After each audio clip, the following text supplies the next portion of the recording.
한 명이 떨어졌다. 언론 기사 속 익숙한 문장이 더 이상 충격을 주지 않는다.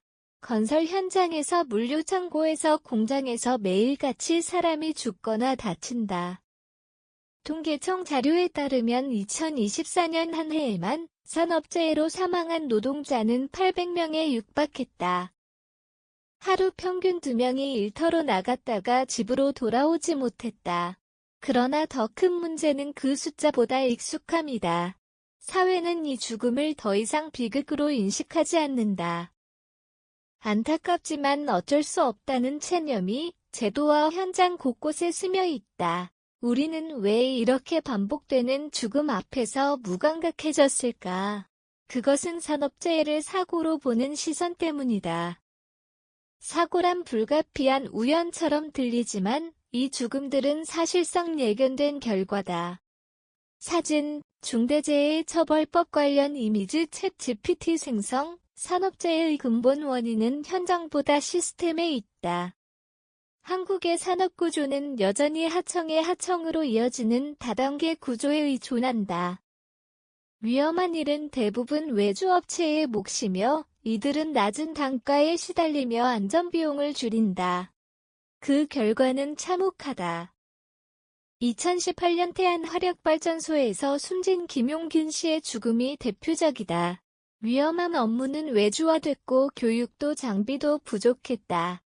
그러나 그 누구도 책임지지 않았다. 정부는 이후 중대재해처벌법을 제정하며 기업의 책임을 강화했지만 시행 3년이 지난 지금도 실효성은 미미하다. 고용노동부의 집계에 따르면 중대재해법 위반으로 기소된 사건 중 70%가 경영책임자 부재를 이유로 불기소되거나 감형되었다. 결국 제도는 존재하지만 기업은 여전히 법망을 피하고 노동자는 여전히 위험 속에 있다. 기업의 논리는 단순하다. 이윤이 먼저다. 안전설비를 개선하면 생산성이 떨어지고 비용이 증가한다는 계산이 앞선다. 그 논리는 정부의 규제 완화 정책과 맞물리며 더 단단해졌다. 일부 대기업조차 안전관리자를 형식적으로 두고 하청업체의 안전관리 책임을 전가한다. 이 과정에서 노동자의 생명은 숫자로 환산된다. 이 문제를 제도적으로 방치하는 정부의 태도도 비판받아야 한다. 산업안전보건청 설립 논의는 수년째 공회전을 반복하고 있고 감독 인력은 턱없이 부족하다. 익득 평균 대비 절반 수준에 불과 한 산업안전감독관 수는 사고 이후 조사에 급급할 뿐 사전 예방 기능을 거의 수행하지 못한다. 결국 정부는 사후 조치에 머무르고 기업은 의무 이행을 형식적으로 수행한다. 그 사이에서 죽음은 계속 쌓인다. 생명을 중심에 두는 사회로 산업재해는 기술이나 장비만으로 해결되지 않는다. 사회의 인식, 기업의 철학 그리고 국가의 의지가 함께 바뀌어야 한다.